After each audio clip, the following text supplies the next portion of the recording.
It's time for breaking bread with Papa. Hey, don't you know? Hey, it's our goal. Hey, it's time for breaking bread with Papa. Hey, don't you know? Hey, it's also a show. Hey. Welcome, everybody, to another edition of Breaking Bread with Tom Papa. I am Tom Papa. We've got a good one for you today. I was in New York recently and got to sit down with my good buddy, Anthony Giglio.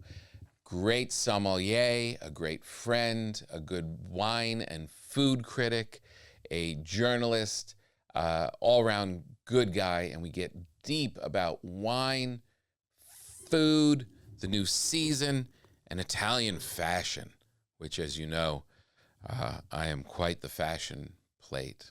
I want to be. I want to look like Cary Grant, and I think I look like Lou Costello. But more on that later. We'd like to thank the good people at nuts.com. Cashews, almonds, pecans, pistachios, dried mango, gummy bears dipped in chocolate, jawbreakers, root beer barrels. The variety is vast at nuts.com. You got to go to nuts.com. Just spend some time there. You're going to be so happy, and you're definitely going to order some stuff. And right now, nuts.com is offering new customers a free gift with purchase and free shipping on orders of $29 or more at nuts.com/papa. You're going to buy this stuff, so you really should buy it from there.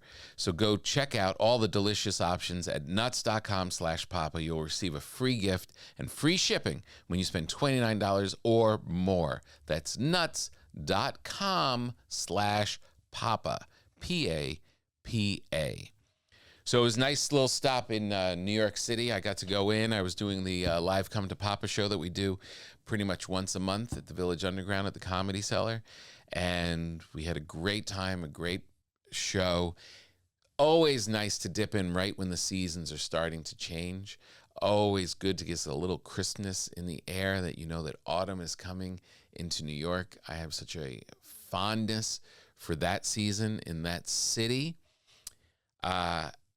We actually did the Halloween show a little early to record it for SiriusXM because I don't think I'm going to get there in October. So we kind of hustled up and did the pre-record. But since I left, I feel like I've got to get back because it's only going to get sweeter and nicer. I will be coming in on October 21st to do the NJ Pack. We have a huge show in Newark at the New Jersey Performing Arts Center in the big room. It's going to be a lot of fun, and I feel like if I can stretch that one out, I didn't have time to actually do the recording, like get into the Comedy Cellar, but if I could pad it a little bit and just get some fall weather in New York, New Jersey area, perfect. I am going to make it happen. That's why I sat down with Anthony, because as the seasons are turning, all of a sudden, baking bread and baking anything is now in fashion again. I like to plow through the summer anyway. I don't care about a hot oven. I'm happy to keep baking all the way through, but this is definitely the season. So I want to sit down with Anthony, see what wines we should be exploring. The good thing about Anthony is he's not going to come in with a snobbish way of going after wines and going after food and going after different bakeries and stuff. We talk a good amount about what's going on in the Hoboken area, some of my favorite restaurants and stuff like that. And it's always within reach. It's always, this is a good bargain. This is what you have to ask your wine person in your supermarket or in your wine shop. He gives you just the right amount of knowledge and terms that you should ask for, where it's not going to break your bank and you're also not going to be taken advantage of because you won't look like a moron when you go out exploring. So this is a perfectly timed episode. We're going to fill you up with all the knowledge and all of the enthusiasm to have a great fall with wine, cheese, food, and of course, comedy. So enjoy this conversation with Anthony Giglio. Do I sound okay? You sound amazing, and you look even better. I'm aging backwards, just briefly. Is this our third time? Yes. Wow. Yes. Impressive. And I'm Anthony the Third. So this is And you're Anthony the Third. yes. Amazing. Are you a second? I'm a junior. You're June. That's my dad. My 85-year-old dad is Junie. He's Uncle June. Oh, really? Oh yeah. Yeah, I would have. Yeah, I don't really go by junior all that often. You will be in my phone now. Exactly. Well, good to see you. Thank you for being here. It's I was like, well, I'm coming to New York. We should be talking about food and where we're headed in the season, and this is a good excuse for us to hang out. Absolutely. The only bummer is that it's in the morning, and We can't be drinking. we're a lot more fun when we're drinking. We're always fun, but I enjoy it more when we're drinking. Well, let's make it happen next time. Okay, we will, for sure. For those, I'll do the intro separate, but have you seen Jimmy? That's our connection. Cousin Jim. My cousin Cacava. Jimmy. He's You the one call- that got us hooked up. It's funny. You call him Jimmy. It's Jim. It's to me, Jim. right? Everyone That's has, funny because he calls me Tommy, and I'm not. Yeah, whenever they talk about you, they say, "Have you seen Tommy?" Yeah. And I'm like, Tom Papa? And I'm like, Jimmy. You're one word, Tom Papa. Right. It's like, in my family, I was Anthony the Third, one word. One Like, word. You just accordioned it together because there were so many Anthonys running around. When kids meet me, they call me one word, Tom Papa. Dad, is Tom Papa coming over? Can we hang with Tom Papa? It's a great day. It's all one word. Have you seen them recently? No, not Me at neither. all. Not at all. I'm going to swing by maybe in the beginning of October. I have a gig down there, somewhere around there, so I'm going to try and see them. You should say that for the cold months. You're like, that's. Well, you're from LA though, so you're spoiled rotten anyway. I know. I forget this. I got to say, it was really nice. We had a little crisp air this morning when I was heading out at 8 o'clock in the morning. Yeah. It was like, oh, I remember this. The fall. I remember this. It's a beautiful week right now so far. It really is. Are you going to go to the feast? I am not going to the feast because I'm jumping on a plane tomorrow to Nantucket. The big San Gennaro festival is Yeah. going on. Yeah. Where you walk up and down in giant crowds and eat lesser versions than what you enjoy the rest of the year. You also take a vapor bath of fried everything. So when you get home, you have to shower. Right. And then you still wake up smelling like fried calamari. Yeah. Zapale, oof. Maybe I should go by just to. Nah. Why not? Well, because of all the things you just said, I don't want to smell like a Zeppeli. This is the only sweater I've got. I got to fly back tomorrow. It's going to be difficult. You're all things wine, all things food, all things celebration. And I saw you on Instagram when every year you do the tomatoes. Yeah. And I have to say, we did it one year with my nephews and I, and we got together and we crushed the tomatoes and put them in jars, and it was great. And we're like, we're going to do this every year, and we haven't done it since. Oh, I thought it was an annual thing with your niece and nephews, or is it your sister's family? Mm-hmm. They have a tomato farm? Yeah, they have a farm in New Jersey, City Green, and they provide food for all of the surrounding cities, fresh vegetables and all that kind of stuff. Amazing. They have tons of tomatoes. They have the tomatoes, but literally our schedule, we're not making it a priority. Yeah. And then I saw your operation, which was like legit. You had... It's legit, but it's also way, way backwards. Like we're respectfully adhering to the traditions of the oldest generation, and yet my wife's cousin Mario and I are itching to modernize, but we get blocked. So we know that like in a few more years we'll be able to really take this thing outside where it belongs. Right. There's a lot of fear of flies and other things. Oh, really? Yeah, I'm like, everything's from outside anyway. Why aren't we boiling outside? Yeah. But no, instead we do it in my mother-in-law's basement, which was dug out in around 1860. Very low ceilings with beams and fluorescent. It's the worst conditions ever. It's literally a sweatshop. And when you started to describe it, I was like, "Oh, that sounds great." Yeah, well, for a guy of my great stature, it's not such a problem. But any guy over 5'8" who walks in there bangs his head.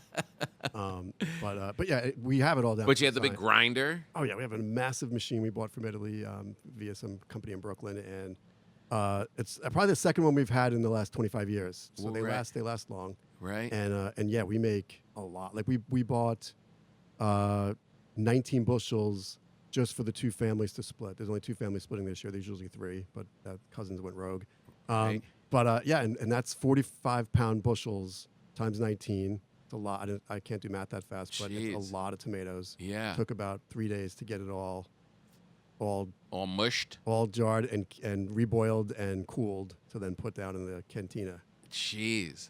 So And you're holding. I'm holding one right now. This is That's a mini. That's this the is a mini. That's the little guy. That's the weeknight. This is the little guy. Yeah, that's the pints. I don't know if I can get it back in my luggage. Maybe I can just try and sneak it. No, they will take it, and then we'll really cry. I tried to smuggle maple syrup, no, honey from the Pacific Northwest up around Look, it's a weapon. Tacoma, Washington. Honey's a weapon. You can't be taking honey on the plane. I was like, The damage you could do. I'm like, I just got to try. Sometimes things sneak through, and they got it. Yeah. They took it from me. She's like, ooh, this looks good. I was like, yeah, you might as well keep it. Yeah, it's bad.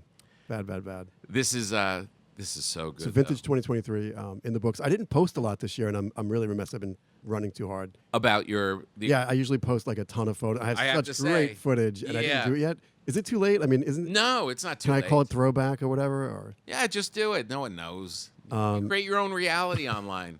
You know what I mean? You're like, look what we did this weekend. No one knows. I would definitely do it. I've really, because I saw only one clip. that's all I did. The one, and then Yeah. I never got. I have so many. I was so excited to go live through it. All right, I got to do it. I have this great one. So we play like satellite radio from Italy, like on a with Bluetooth speaker, and like the family was bickering over whether it should be today's hits or classics, like summer classics from like San Remo Festival '68 or whatever. Yeah. And so like Femina comes on, and my mother-in-law is like pouring the sauce into the jars, and she's got these like giant hands and linebacker arms, and like her bra strap is always hanging down to her elbow from underneath her her morning coat apron, and she's just like a machine. Lucia is a machine. Really? And so she's talking, and her voice is what I love capturing because it is 8 octaves higher than most normal humans. So it could break glass. And so when she starts going and you hear the pitch of her voice, it's hilarious. It's just it's funny. amazing. So funny. And she's just yapping away. And no one knows what she's saying because it's in Sicilian dialect. And she's talking to my wife's cousin who speaks it. Yeah. And I said to her, like, what are you talking about? And she's like, oh, I was talking about the ceci beans I bought from the fruit guy in Italy and brought them back. And it sounds like World War III, but nothing's really happening. That's amazing. So now this will be the sauce that you use all year. We will run out by next June. You will. June and July. Yeah, she Wow. makes, my mother-in-law cooks for everyone. Yeah. And we can count on once a week a beautiful, she'll turn that, so that's just plain pureed tomato. There's no anything in it. Right. So it has to be sauteed with onions, garlic, and olive oil for, when she does it, probably like 2 hours. It's crazy how she simmers it. Oh my God. But it turns into this rich, ethereal, very olive oil heavy sauce. Yeah. And she sends over a Tupperware every week. Every week? Yeah. We have. Oh my God. We have pasta usually one weeknight. Yeah. Every week. It's amazing. So good. Yeah, life is good, man. That is good. Now here, let me jump real quickly because you lost weight. Yes. And we, as Italians, you have to create an exercise regime, a diet that works around all of the pasta. Carbs. Yeah, because everyone else quits that and they drop weight pretty quickly. Yeah. That's really not an option for us. No, I went to a nutritionist once. She's like, just imagine 1 cup, like a dry cup, like when you're making, when you pick flour up, like, when you measure flour. Yeah. That's the pasta portion you're supposed to have. And I looked at her like, are you insane? You want me to forsake everybody I grew up with? You want me to not visit with anybody for the rest of the year? Yeah, it's impossible. And the bread, and we're surrounded by such amazing bread here, at least here in this area. Like I have, Rick Easton has, bread and salt is a few blocks from my house. And, right. Dan at Rotza makes bread on top of ridiculously good pizza. Dom's Bakery in Hoboken. Well, actually that closed, but Antique Bakery. So we have good bread in the house at all times. And Antique Bakery, oh man, that place. I did that. I covered them on my baked show on the Food Network. Are you kidding? No. Yeah. So they moved from Hoboken to Jersey City. They did. Yeah. They don't have that big giant oven anymore. They have a big giant oven in Jersey City. There's only I'm obsessed with. There's only 3 coal ovens left in Hoboken, Yeah. and one got destroyed to build condos. I'm really sad about that. But there's brutal. actually no more bakeries left in Hoboken. There's Antique Bakery restaurant uses the ovens to cook steaks and stuff now. They don't make bread Right. anymore there. But they're still there? The restaurant is where the bakery used to be. Okay, so they're still at that same spot. Yes. Okay. But the baker went to Jersey City, and they found a coal oven there that used to be called Pecoraro, and now it's Antique, and they have one of the because the coal ovens are illegal. They have to be grandfathered in. What a monster. This thing was. Yeah. It's like 1,600 degrees all day. It's half of the building. Yeah, it's the From back floor to ceiling. Yeah, it's an apartment. Coal, gigantic coal oven. And you have to literally just shovel coal into it. Yeah. And then you put in a loaf of bread or a steak, and it cooks in 10 seconds. You must have interviewed Paul Gerard, the chef back then. Yeah. Paul, wasn't he the owner? He was a chef partner. He left. He's Okay. back in the city. But yeah, he was intense with that. I loved watching him man that insanity. Oh, because he was like Nicolas Cage Yes. in Moonstruck. A Look wolf cool. without a paw. Right, exactly. I am a man. And he looked like a movie star. Yeah. And he's just shoveling coal in, and he's making you steaks. Yeah. Paul was great. The best. He's not there anymore. Yeah.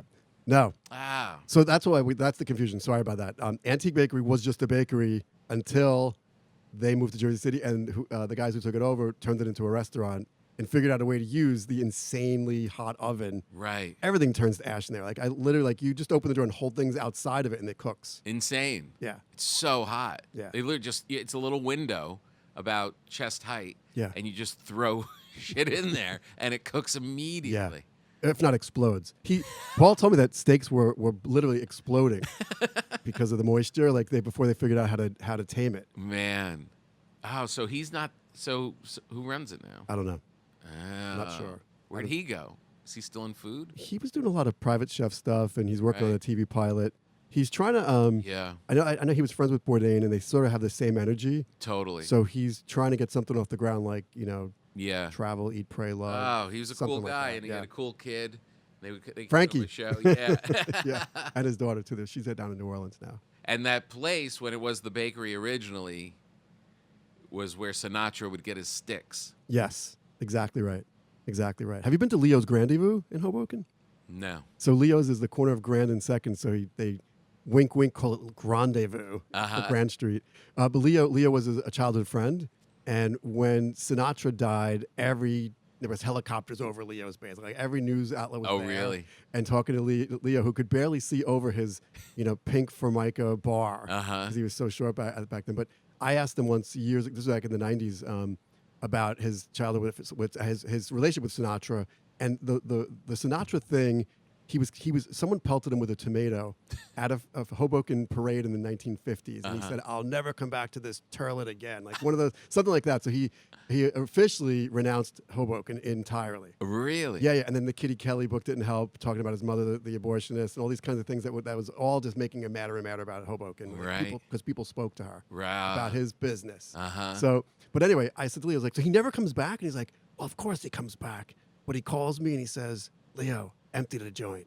And I have to close the restaurant at any hour he calls and empty the restaurant. And then he would come in. oh my God. And apparently he still had relatives in like a retirement, in one of the senior citizen buildings, like his godparents or something. So he was unofficially in and out a lot, but didn't tell anybody because he wouldn't give Hoboken Really? any love after the tomato. Jeez, I never heard that story. I didn't know he forsake Yeah. all of Hoboken. Yes. Oh my God. Done with them. Yeah, because he was telling me that he would come in and get his sticks. His guy, like, he was playing in Atlantic City, which was Italian bread. Yeah. Just big baguettes, and they go grab some sticks, and they Right. grab them, put them in a case, and take them on, Right. on the trip with them. Well, Augustino's on Washington Street, the chef there, Buddy Andoli, his father was Sinatra's private chef, who used to, and it was all, that's the whole bread connection. It's all a Hoboken network. Yeah, but so if you need to go to, we need to go to Agostino's. Yeah, that'd be Oh my great. God, a lot of people would call it the Rayos of Jersey. Oh So it's my impossible to get in. The Yeah. tables are all taken. You need to know somebody who knows somebody to get in. I know if you. So I know somebody. You know me, and I know somebody who knows somebody. Nice. No, What I really have to do is I'm always blowing in. I come in, I Sure. bang out a bunch of shows and get out of here. So anything I've got to do has got to fit in really quickly and with my shows. I need to have 2 extra days just for eating. Yeah. Because we're going to go to Raza, which is this legendary pizza place. Nicole goes there every 2 minutes. Yeah, we go there. Well, we actually haven't eaten there, but we pick it up all the time. We have to sit down there. Come eat with us. My City Green, my sister's farm, is giving him tomatoes or selling him tomatoes for the pizzas right now. Right. So that's when he purees fresh tomato without cooking it and puts it right on the pies and into the oven. It's crazy. Those are the ones for my sisters. I didn't know that. Some of them are That's amazing. From City Green. Yeah. So I was like, we got to go. And then I got to fly out tomorrow at like 6 a.m. What's wrong with my life? If Sinatra, it's like George Washington slept here in the Northeast, really just New Jersey and New York. If Sinatra ever looked at a place, they're like, yeah, this was Sinatra's place. Right. Right? Everyone's connected. Everyone's connected. Everyone's connected. Patsy's up on 56th. Right. Yeah. I only go there because he went there. Apparently, once. One other shout out then when we do our food tour of Hoboken, we'll Yeah. stop in the Heights. We'll on the way to Razza, we'll Okay. stop at Andrea Sala Maria, which is on the corner of my block up in the Heights, on Okay. Sherman Place in Central. And Pete and his sister run the place. Pete was the counter boy. His uncle was Andrea, who I think sold him the business probably 20 years ago. So when I moved into the neighborhood, my mother-in-law used to say, "Oh, you have to go to Andrea," because the prosciutto. Here's the shout out. Not only do they make mozzarella every 2 hours, and there's a line out the door all day of old ladies with rosaries and cops and firemen and all the locals are there, and the line goes out the door, unless you know what to say, and I'll tell you right now. But when I was dating my wife, and her mother would put out Saturday lunch or something, and the prosciutto was thicker than it's ever from most Italian delis, right? Right. Usually it's supposed to veil like a tissue, but that's when you're eating it a la minute in front of the person cutting it. I want Right. to say if it goes right on a plate, great. But when they stack it between layers of paper, it just turns to glue. And you know what that's like when you get bad prosciutto. You open Yeah. it up and it's all stuck together. Uh-huh. So this comes out like silk, like handkerchiefs. Oh, my God. And I said, who cuts this? And she goes, you have to go meet Pete. So when I moved in, I went down there like, who's Pete? And Pete goes, who wants to know? I was like, Lucia's son-in-law. And he goes, oh, the wine guy. And I was like, yeah. So he's like, listen, you call ahead. That's the move. You call ahead. We have it ready. You walk right up to the register and you leave. You don't got to wait in line. Oh, So nice. which anyone could do. It's not a secret. Oh, really? Call ahead and they'll have the bag ready. People wait in line for sometimes an hour. I'm like, what do you do? Just call. Yeah, you would never think to do that. That's amazing. I think that, yeah. All right, we're going to have to stay actually another week. And bring checked luggage so you can put all the stuff in the bag and get it through TSA. Yeah, I know. Right, exactly. Yeah, I'm going to take it. I'll just check a bag. Who gives a shit? The other confession I have from growing up in this area, which is a sin, which I'll just say because it's, well, I'll just say it. I've never been to Arthur Avenue. What? Wah, wah. So sorry. Nicole, I bet you go there every week. I actually don't even know where that is, to be Yes. It's up in the Bronx, a legendary avenue. It's where Al Pacino shot the other mob boss and the cop. Right. That was Right. supposed to be Arthur Avenue. Yeah. Yeah. I haven't been up there, and I don't go up a lot, honestly. Yeah. But it is actually an authentic Little Italy versus the Manhattan one. It's kind of gotten swallowed. Yeah.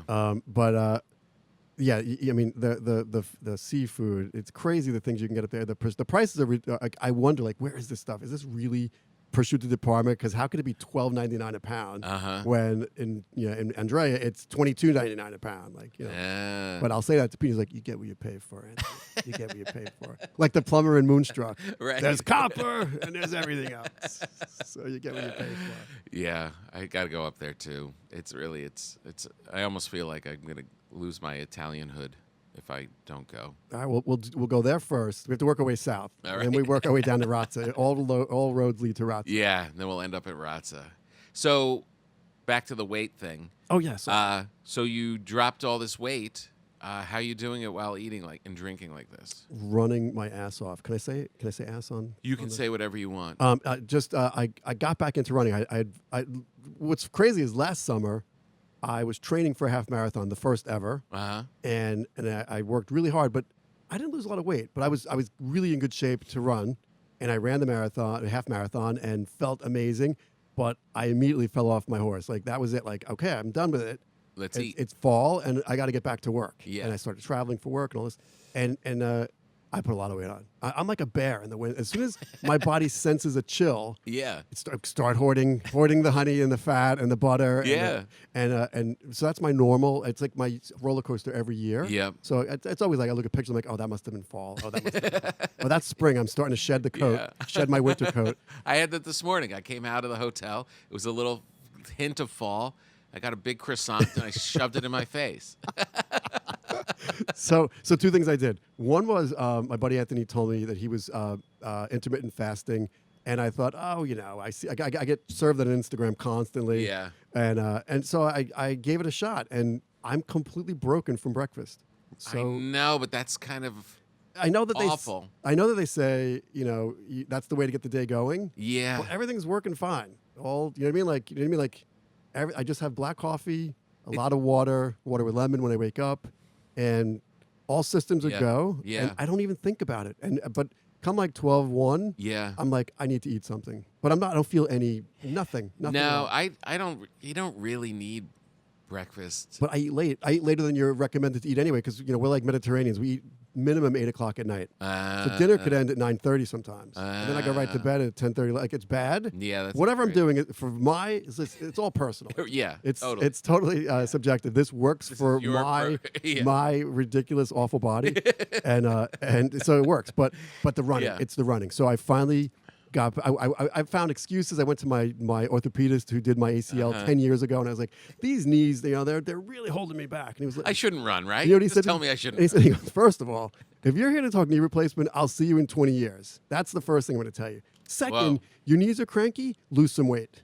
And I was like, how much weight? He was like 30 pounds. Can you lose 30 30? pounds? He's like, I don't believe in those charts, he said. But he was like, but like the FDA would have you in the 150s and you're in the 180s. Like you could lose some weight. So I'm telling it all here. Yeah. At the worst of it in January, I tipped 193. I'm 5'6 3/4. I don't know how I hide it. People would never believe it. No. I look husky. By the way, Right. that's my autobiography that I'll never write. Yeah. Husky for life.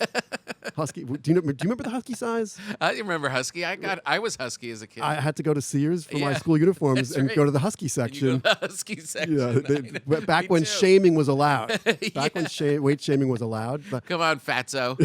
my mother would say, "Excuse us, can you tell us where the husky section is?" He's big boned. Hold on, aisle 7. We have a husky coming in. Husky. Boom, boom, boom, boom. So, It was so crazy. Yeah. You're husky. yeah, so Husky for Life will be the book if I ever write it. So you started running. So anyway, he got me motivated, and I started running, and it just clicked. It does, I know. And that high, I love it. I'm not doing any other exercise, which is bad. Like I have a gym membership that I'm wasting, and the guy in the gym is like, "You should be lifting weights." And I I'm know. like, Everyone says you should be. I know, and I know that I have to get into a routine. But right now, this is working. I'm down to like 174. I feel awesome. So, what are you running normally? Like three miles? 5 to 6. 5 to 6. Sometimes 7. Whoa. It's a time thing. If I can get my Whoa. butt out of the bed early enough, I can go out. If I know I have a good 90 minutes ahead of me, Yeah. I just go. So you do it before the day starts. I try. Yeah, I'm the worst. In the afternoon, it's never good. Yeah. That's when it's just That's 3 hard. miles short. Yeah. For me, anyway. That works. I just started running again too. I never got to the point of a half marathon. I was always like a 3-mile guy. Why don't we run our food tour when you come back? We could do that. I'd actually put it on, take it off, put it on, take it off. This is so boring. I've talked about this before, but my struggle with running and being on the road all the time is packing enough shoes for your carry-on. Yeah. It's a puzzle. And the really only way to solve it is wear your running shoes Yeah, as the commute. And they're not pretty. it's not classy. Yeah. And that leads me to my next question. You're wearing a suit. Yes. I literally last night was looking at pictures of Fellini movies Right. because no one looks better in suits. And Marcello Mastroianni. Oh my God! And our body is not his body. No. We do not have his. Your annoying cousin Jim has his body. He looks kind of like him. Yes. He has a little Yes. shade of him. Yes. It's very annoying. Yeah. He really does. But Fellini is a little more like our shapes. Yeah. Fellini himself, the director, You mean round, just round. a little pudgy, Soft around the a edges. little soft, a little pudgy, but always wearing a suit Yes. and looks great. Yes. And that is why it wasn't until you had your jacket off that I was like, you just look the same as you did last time. So you were 30 pounds heavier last time, and I don't notice because the suit really is what every man should wear. A good jacket. It's not often a suit, but I have an event tonight, and I'm going straight through today. I have a crazy day. Yeah. But I would always I always wear a sport coat. Like I can't wait for fall. Yeah. To start putting a sport coat on again. I know. It finishes everything. Even with a pair of jeans and a t-shirt, a sport coat just finishes everything nice. It's classy. And pocket squares. I'm big in pocket squares. I know. I see that. I'm big into pocket squares. Is this new? No, I have a Pucci collection. I've been collecting for years. Uh-huh. Like since, but so this is how I describe it as before. The before time is when I had money, which is before marriage, mortgage, and babies. I started collecting pocket squares. Why are they expensive? Pucci ones could be $300-400. I mean, if they're vintage, especially. But For one? I haven't bought them in 25 years because of that. Pucci the brand? You don't know Emilio Pucci? Mm-mm. Wait, you just said you were Italian, right? Aren't you Italian? I told you I haven't even been to Arthur Avenue. Emilio Pucci. Google him. It's all those. Do it right now. It's all those beautiful paisley swirls from the '60s and '70s. Like, that's the foundation. This isn't a Pucci. I should have brought one today, but it doesn't work with this suit. But Emilio Pucci, you slumming it because you came to my podcast. Exactly. I want a little more downtown. We're on Bleecker. I didn't want to be too fancy. Although I'm heading up to Park Avenue tonight for my wine tasting at the Knights of Columbus Foundation, Italian American Association. They're having so they hired us through the Gustavus Cooking School to host a wine and caviar. Ooh. Italian caviar, Calvisius Caviar. Shout out to Calvisius. My good friend Chiara Carfi is the marketing director, and so I will be having caviar tonight by the teaspoonfuls. Oh my God! Not a normal day, by the way. That is heaven. And we're pairing it with all. They wanted real champagnes, and I said, "This is supposed to be, it's an Italian organization. Yeah, we should have some good, Franciacorta, Trento Doc, like the good Italian champagne method sparkling wines, not Prosecco. Not Prosecco. And then, are they better than Prosecco? I'm going to be diplomatic and say they're apples and oranges. They are. So real champagne, real sparkling wine is fermented twice, the second time in the bottle. Prosecco is fermented twice, but the second time in big, giant industrial tanks. So that's the difference is how much work goes into making it bottle by bottle by bottle. Traditional, so we call it traditional method, or champagne method is bottle by bottle by bottle, and they do that in Franciacorta, which is in Lombardy in Italy, in northern Italy, and in Trento Doc, which is nearby. But those are where they do. You'll see it'll say traditional method. Any bottle, even in English, they'll say traditional method means made like champagne. Okay. And and what's the end result, taste-wise? Well, depending, difference? There's a humongous difference because there's usually aging requirements attached to that. So Prosecco is fermented, double fermented, bottled, and sold instantly, like within weeks. And real champagne by law is a minimum of 2 years of aging before it's allowed to be released, even if it's non-vintage. And if it's vintage, it's 5 to 10 years. Wow. So when you open them, that's where all those secondary and tertiary aromas and flavors of like brioche and biscuit and mushrooms and all these crazy things from the development of flavor very slowly. But people who often grow up with Prosecco like we did, or worse, Asti Spumante when we were kids, right? This sweet stuff. Yeah. When you taste champagne, you think, oh, it's champagne, it's going to be great. Yeah. It's often off-putting. When you watch people's expressions, they're not sure what to say because they think, this shit tastes old. Like, where's all the fruit? Right. And it's like, that's Prosecco. Immediacy, deliciousness, freshness. But real sparkling wine, traditional method sparkling wine has a lot more going on, and they're not nearly as fresh and fruity as you're used to. So that's, but you're actually paying 3 times as much than you would for Prosecco. Right. And then when you get it, a lot of people are like, I'm not sure if this is what I expected. Right. But if you have a mature palate like we do, yes, then you enjoy it. If you became fancy like we did, I'm getting fancier.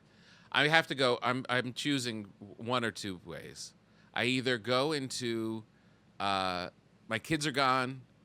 There's a new chapter. I can do whatever I want.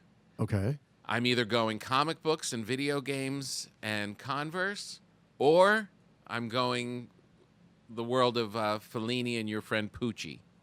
Did you see Poochie? You got it there? Yeah, I didn't realize it was such a big deal. Nicole, have you ever heard of Emilio Pucci? No, I haven't. No. I'm looking on the screen behind your head. There's a beautiful pattern. Look at that beautiful pocket square there. Holy cow. Oh yeah. Yeah, that I have a lot of those patterns. Kind of matches yours right now. Yeah, I have almost that one. The one to the right of it, I have that one. Jeez. Similar. Yeah, I have a whole bunch of them. My great Ah. friend Alessandro Lunardi, who is the official importer for Ornellaia, Mhm. which is one of the big, massive, beautiful, super Tuscan producers in Tuscany's Wild West. Uh-huh.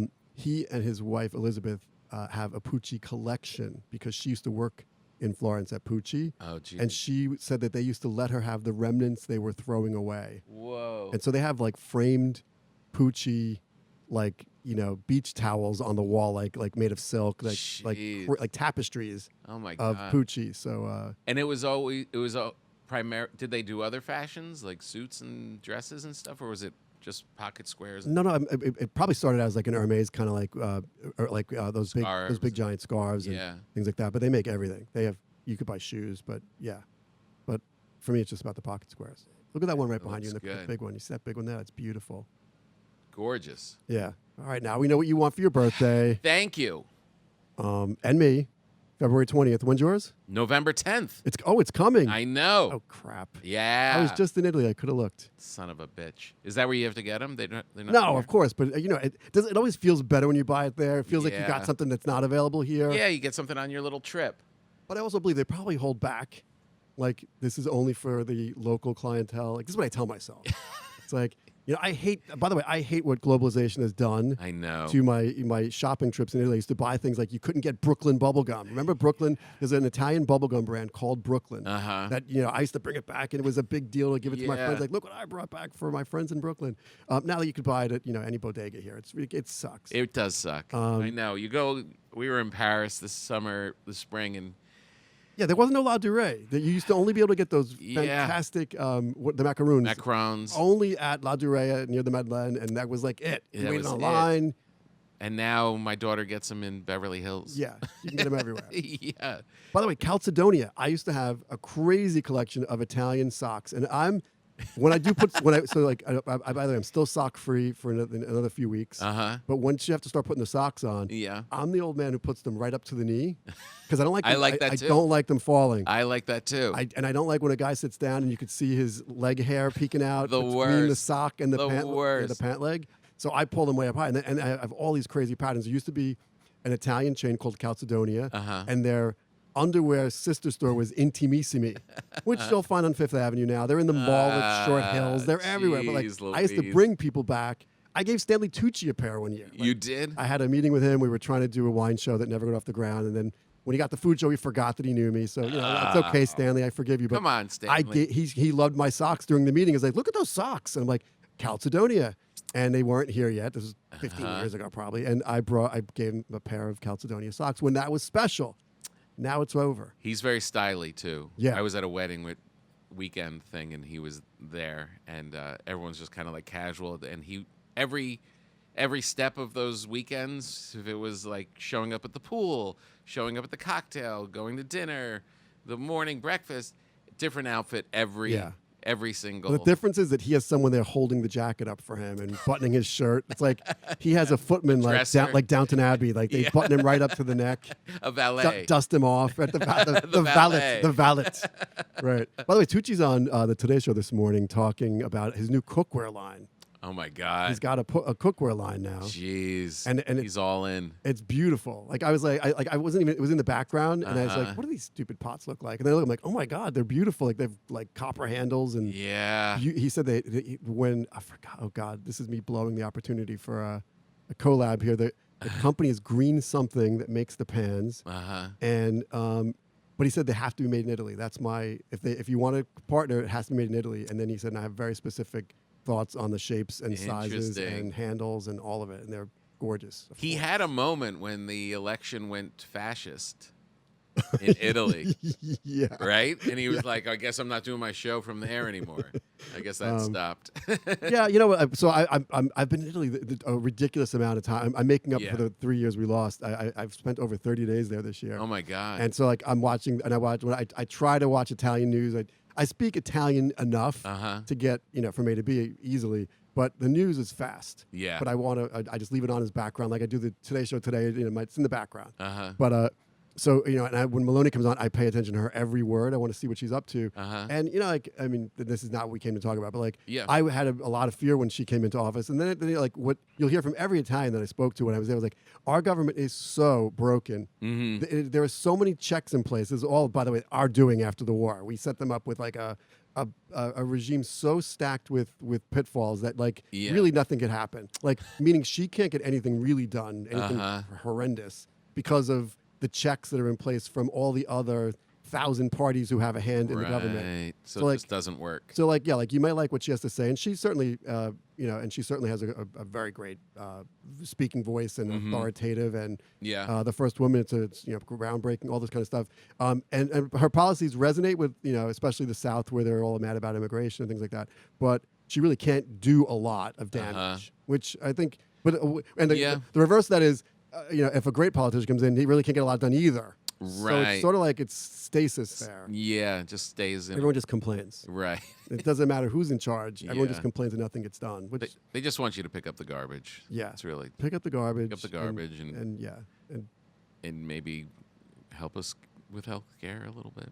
I don't know. Yeah, I don't know. But I'm working on my citizenship. You are? Nightmare. Oh my God. Though our Do people you have to take a language test? Our people invented bureaucracy. I like know. They invented the rubber stamp, Yeah. the triplicate. There's this a phrase called apostilling that you have to have everything apostilled. It's not just like the what is it, the notary? The No. notary? No. It's like the notary with a master's. Like, but you have to go to the notary first and then get it Oh my apostilled, God. and it has to be inspected and re-inspected and triplicated. And Jeez. so I'm in for over $2,000 in paperwork. Oh my God. Getting stuff made. When did you start? Before COVID, and then paperwork got lost during COVID. So I was able. My wife's a citizen. Okay. So Tony's, she got her citizenship. She was very smart. Her parents are from Sicily, so they came in the '60s. In the '80s, when it was still very easy, before the euro and all that, she applied and was like nothing. Like she wrote a letter, and there was no email back then. They sent a letter back saying, "Congratulations, you're a citizen." Oh, wow. So when I went and started the paperwork, I said, I have my great-grandparents' passport, my great-grandfather's, so I could prove direct lineage to my great-grandfather, Domenico. Or I'm married for 20 years to this Italian citizen, and so either way. Oh. But so I started the paperwork, and I got my kids in because you have to tell the government step by step where Antonia is. She's now married. They didn't know that. She has 2 children. Now they didn't know that. So now they're in. They're in. And they're getting voting cards in the mail. Jeez. To vote on an election that doesn't matter anyway. You're right. But I'm being hung out to dry until I do a lot more paperwork. Just paperwork? We have to make sure that the local government in Patti in Sicily recognizes me as her husband, and then I have to start the test process. And now, so since COVID and since 2016, without getting political, the floodgates in Italy have opened with Americans trying to get citizenship as a backup plan when all goes to hell here. Right. So they've made it harder and harder and harder. So I have 9 years of Italian, so like I'm not worried about I think it's a 4th grade level. You do have to take a. You have to take a language test now. Damn it! I don't know, but it might be oral. Like the Italians are big on oral exam, like that. I think that's probably how they do it, but I don't know. I haven't gotten that far yet because we still have to get the Patti connection. And in the South, things don't happen so quickly. The language thing I'm out.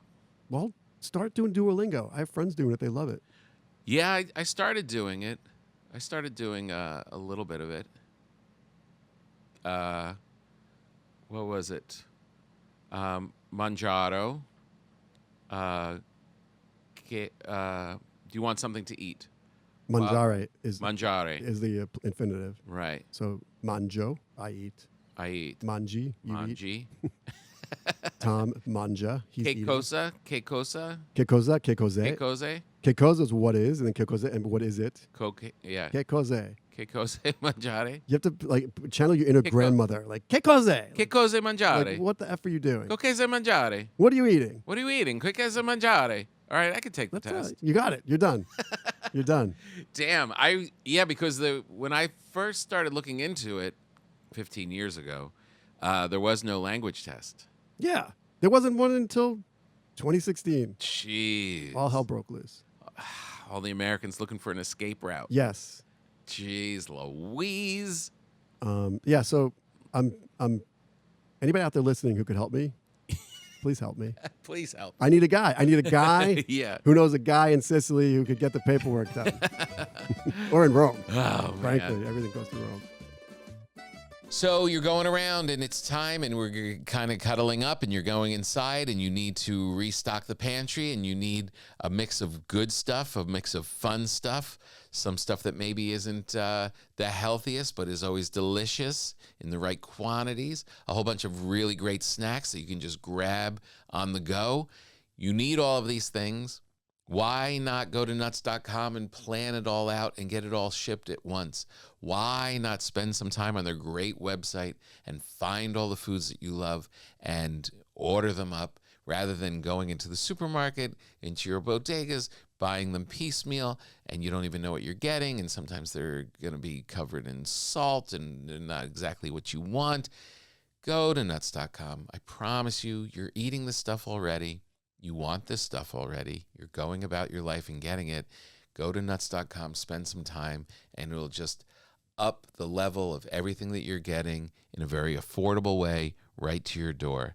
Nuts.com is your one-stop shop for freshly roasted nuts, dried fruit, sweets, pantry staples like specialty flours, and more. Nuts.com offers plenty of gluten-free options, organic choices, and other diet-friendly products. Whether you are looking for something sweet, savory, or need to stock up on your everyday cooking essentials, you're bound to find something to try at nuts.com. Its quality is a top priority. They roast their nuts and pop their corn the same day that it ships, so they reach you deliciously fresh. Satisfaction guaranteed. Right now, Nuts.com is offering new customers a free gift with purchase and free shipping on orders of $29 or more at nuts.com/papa. So go check out all of the delicious options at nuts.com/papa. You'll receive a free gift and free shipping when you spend $29 or more. That's nuts.com/papa. We love nuts.com. All right. I think I should go more grown up. I want to be like you and Fellini. Thank you for putting us in the same sentence. That has never happened and never will again, but thank you for that. Nicole, look up Fellini. Federico Fellini. You'll see. You'll see a little similarity. Look, there I am in a suit and tie. You're looking good there. Yeah. You got the collar open, so you know what GQ would say. What? Leave it on or take it off. But never quartermass the tie. Like it's either take it know, off. but I'm in comedy. No, but you look good. You look good there. I'm in comedy. I can do it. You look slick on stage always. Yeah, I do, for the most part. But I think I want to bring it into my everyday life. Yeah, look at him. That's you. No. I had uncles who looked that mean, but right? I don't know. Yeah, he's a little annoyed there. But you know what, Nicole, look up Marcello Mastroianni. Oh, That's who we're talking about. Mastroianni. Mastroianni. There's no world where we're going to look like that. Your cousin does. I know, but we can't. Like I think I'm Spencer Tracy or or Cary Grant when I throw on a suit. But that's what I'm talking about. I know. That's what we're talking about. Nicole, is there any world we could look like that? You just need the shades and then maybe a little cig in the hand and you got it. You think so? Yeah. Well, Tommy, that could be you on stage. With our body type? Yeah. Dark colors, we look taller. If I keep running. Dark colors, man. Dark colors. And always ask the photographer to put the tall, slim lens on. Just, I say that. All right, so now we're moving into fall. We got the tomatoes out. Tomatoes are done. Tomatoes are done. We're getting close to hibernating. We've got this event tonight, which is, I would call, not knowing anything about it, but just from what you're serving, your last summer hurrah. Yeah. Because now the temperatures are going to dip, and give me, and the people listening, and Nicole, Wait, why don't you just tell me what will you be uncorking on a weekday? So certainly, yeah. I mean, we're going colder now. We're going fall. We've talked many times about temperature in wine. Like, so red wines are chilled all Let days. me interrupt you right now. What? Last time you were on, Did I promise you something that I forgot? 2 things. No, you didn't. You gave me 2 tips. One tip was good, and one tip was revelatory. Oh, I thought you were going to say terrible. The great one was when you're done with your wine and you only had a half bottle because your wife's not participating and you're trying to be good and not have the whole bottle tonight. Cork it and throw it in the refrigerator. Right. It's food. It's a very basic thing. It's food. It should be just out on the... and you said to me, Tommy boy, it'll be even better the next day. Yeah, air in the bottle opens it. It's crazy. So great. Crazy. So great. Yeah. And it takes, like, if you're just popping open a $20 bottle of wine right. and you throw it in, it comes out that next day even better. Yeah. It's like a $50 bottle the meatloaf, of wine. The meatloaf principle. It gets better overnight in the fridge. It comes together. It really does. It comes together. It really, really works. Great tip. I can't believe how simple. I will add that if you have a cool room, you could leave it down there. You don't have to put it in the fridge because the fridge is a little drastic. Mm-hmm. It'll take a while to come back. Right. If it's red wine, you need a half hour then for it to come back up. Okay. The kitchen fridge is 38. It's way too a little too cold. It'll have to come up a good 15 degrees before it's in the nice mid 50s where I like it. Mm-hmm. But again, that's all. You hold it like a goblet and it'll warm up in no time. Yeah, yeah. You'll hold a glass like one of the housewives on the show, like cup it underneath like a brandy snifter and walk around the house with your 3-carat ring. I can't emphasize how great a little What was the other tip? Life hack that is. Thank you. The other tip wasn't so great. Wah, wah. I was like, this is going to be cool, and I told my wife, and I was like, this is going to be, forget, you have a white wine or something or a prosecco, and you want it chilled, but you don't want to add water to it, so you take the frozen grapes. Don't tell me that doesn't and work. And you throw frozen grapes in there, and it'll cool it down. It'll be a nice little elegant thing. Maybe it was the wrong grapes, but what I ended up with was a fruit salad. A fruit salad. Yeah. It's just peeling and... Now, hold on. I didn't say it will cool it down, meaning you're starting with room temp. No, I meant when people... No, it was more like ornamental. Like it's... a fun flair. You're going to keep it cold. Cause that's just when I'm at yard parties and stuff, people it's getting hot fast. That stuff. So just throw a few grapes in there. It'll keep it cool. And now you've got a glass that's not that cool and also has fruit skin floating in it. All right, you are the only person who's ever complained about that, but it's okay. This is what makes the world go round. But I live in LA, and I still stand by this. You do? I still stand by when you want to keep something that's already cold, add the grapes, and you don't need a lot of them. Right. But and you don't need to add a cupful. You just 3 or 4 will do it. 2 or 3. I'm not throwing in bushels. I just threw in a couple. But if you have warm white wine, it's on the shelf, and you just pour it in, no, it's not going to get cold. Right. No, it really was just I didn't anticipate that the grape was going to start peeling. Peeling? I don't know what you're talking. What did you use? What did you? Again, all right, we got to work on that too. We got to work on that. But the other hack was amazing. How about this hack for chilling? So if you keep your ice bucket handy and nothing fancy, it could be literally a basin in your sink. But if you whisk in a good handful or a cup of kosher salt, just pour the box into there, a good with your eye, a cup of salt, a little warm water, and whisk it to dilute as much as you can of it. Then pile the ice in, cold water, and now you have an ice bath that the water temperature goes down to 17 degrees because it's a thermonuclear reaction versus 36 degrees when you just make ice water. Ah. So you could actually bring it down to 17 or so with salt and water. So, or if you live on the beach, you're from LA, you just go out there on your surfboard and bring back a bucket of salt water. And drop ice in there. Salt water chills much, much colder.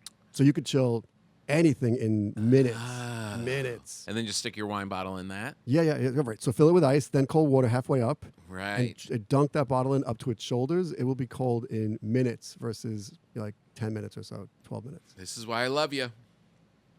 Ice water. Really great. Salted ice water. Okay, so what wines are you going to be into now? Okay, so moving into fall, actually I was just talking to a publicist about this yesterday. She was pitching me Beaujolais for Thanksgiving. And Thanksgiving is that like, I know. the insanity of what's on that table. There's no like one perfect pairing for all of the sweet and savory and then add the Italian layer, the Greek layer, whatever culture you're from. You're adding those things to the whole.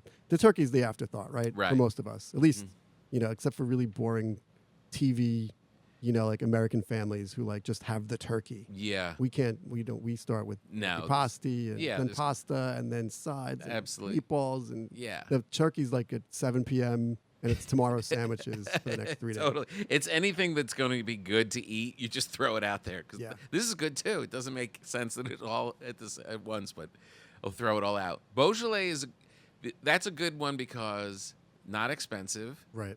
And satisfies everybody. Right. And the problem as an amateur, when I was first starting to host Thanksgiving, I was like, I've got to really knock everyone's socks off with great wine. But it's a waste. It's a waste to put out a great bottle. At the end of the meal, when there's a couple stragglers of the diehards, then it's okay. But to throw out really good wine in the beginning of that bacchanal feast is a mistake. Right. I was looking up the wines I was talking about with my friend Odelia yesterday. So the Beaujolais, right? So everyone hears Beaujolais, like Tom or Tommy. It all depends on your age if you know what Beaujolais Nouveau means. Remember Beaujolais Nouveau? We're of the 90s. We're of a certain age where that was a thing. Early 90s. Oh, my God. Because that's when I was first even like learning what a wine was. Right. The worst marketing. I mean, sorry, Beaujolais Nouveau campaign. No, best marketing of a dumb idea, right? So like, and it really took hold. And it did. I want to say this again because it never gets old for people who still. Because by the way, like people like my aunts will still buy me a nice bottle of Beaujolais Nouveau as a gift, thinking it's impressive, but here's the rule.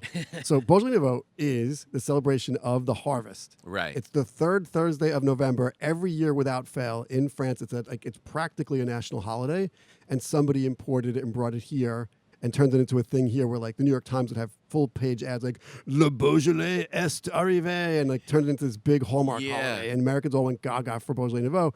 And here's the deal. It is literally pressed and bottled without any thought. Like it's literally a litmus test for whether it was a good year or a bad year in one little tiny province of all of France, right?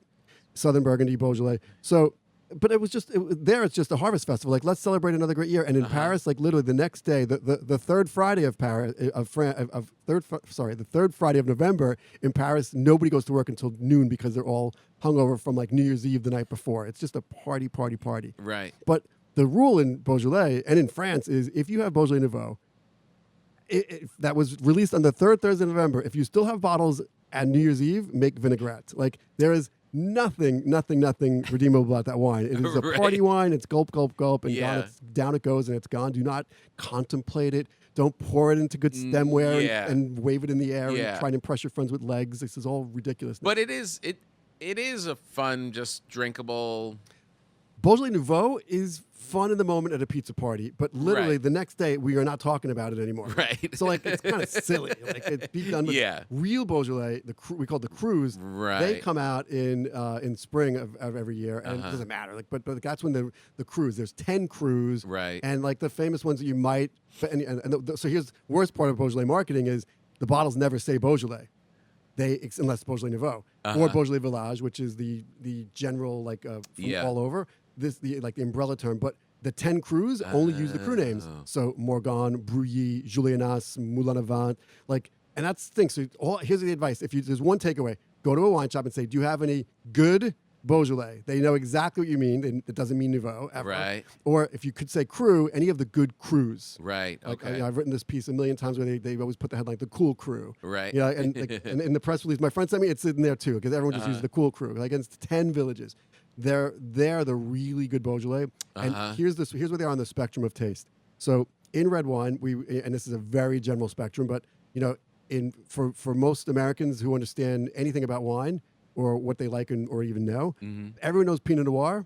That I would call the lighter end of the spectrum, or almost the lightest. And then at the far end would be the big Cabernets and the brawny Priorats and Barolos and tannic, heavy black wines. Yeah.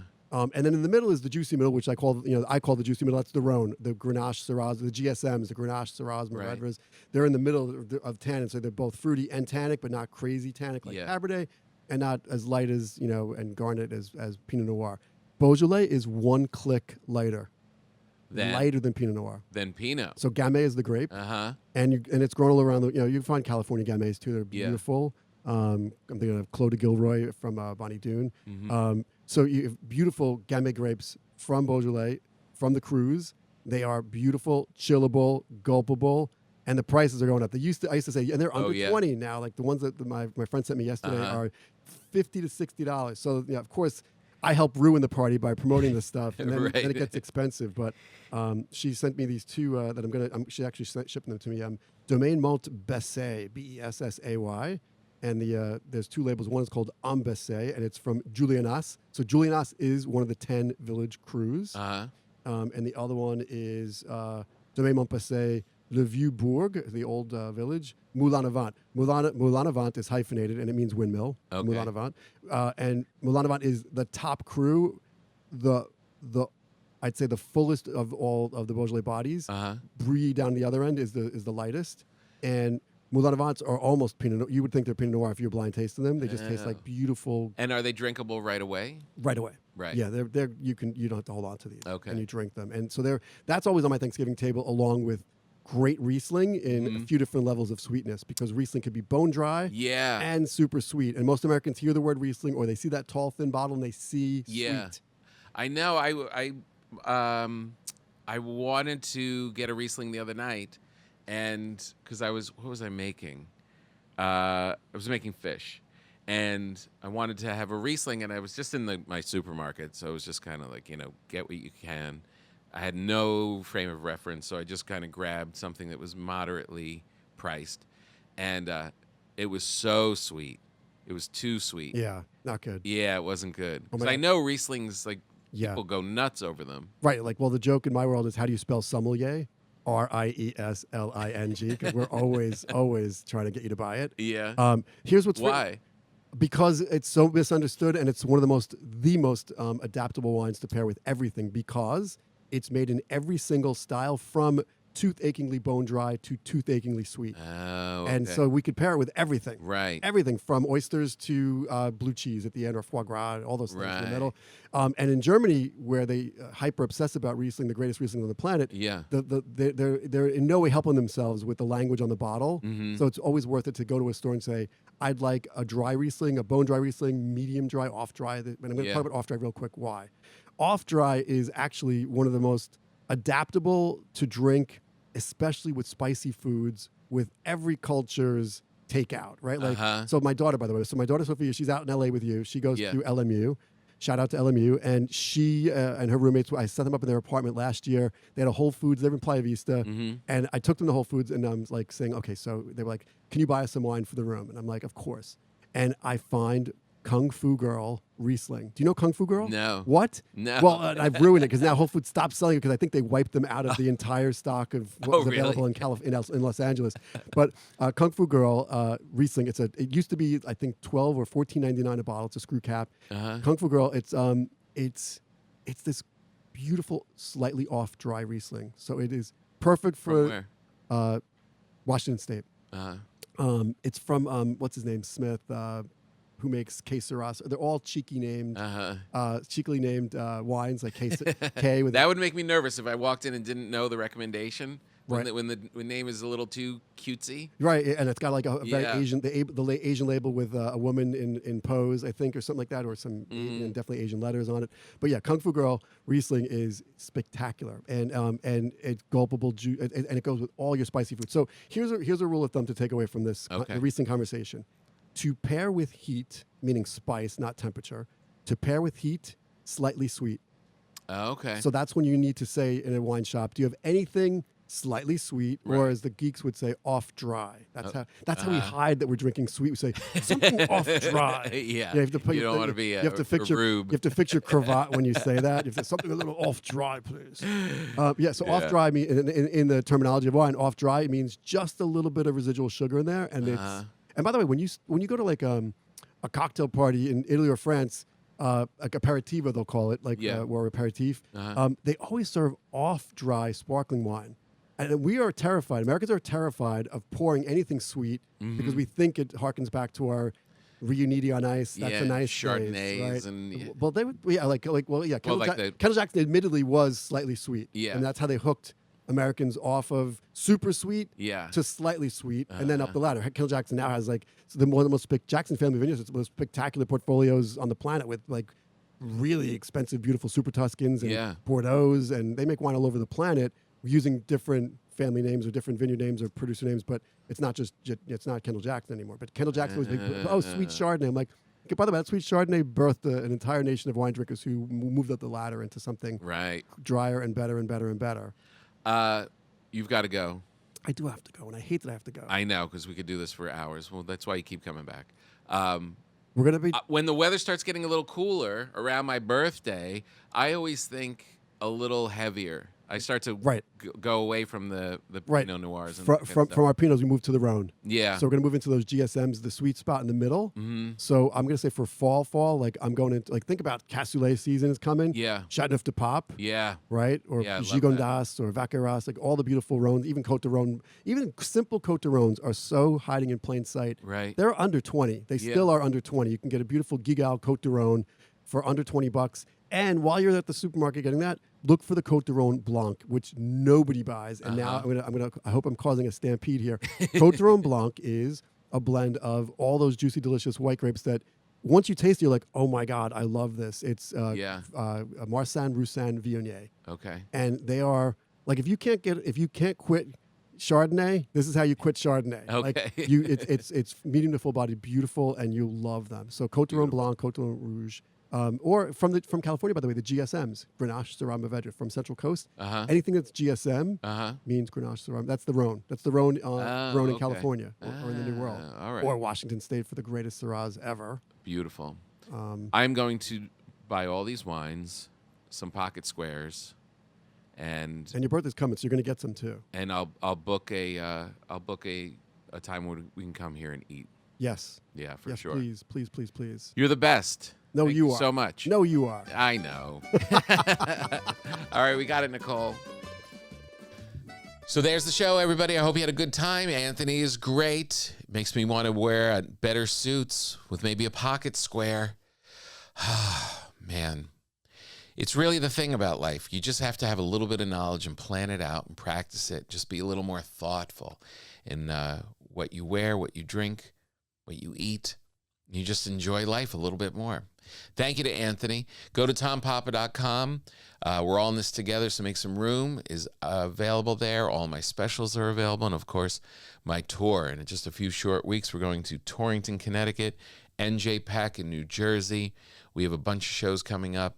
Key West. We're going to Cedar Falls. We're going to Indianapolis. A whole bunch of shows all over the place. tompapa.com. You guys are the best. See you next time.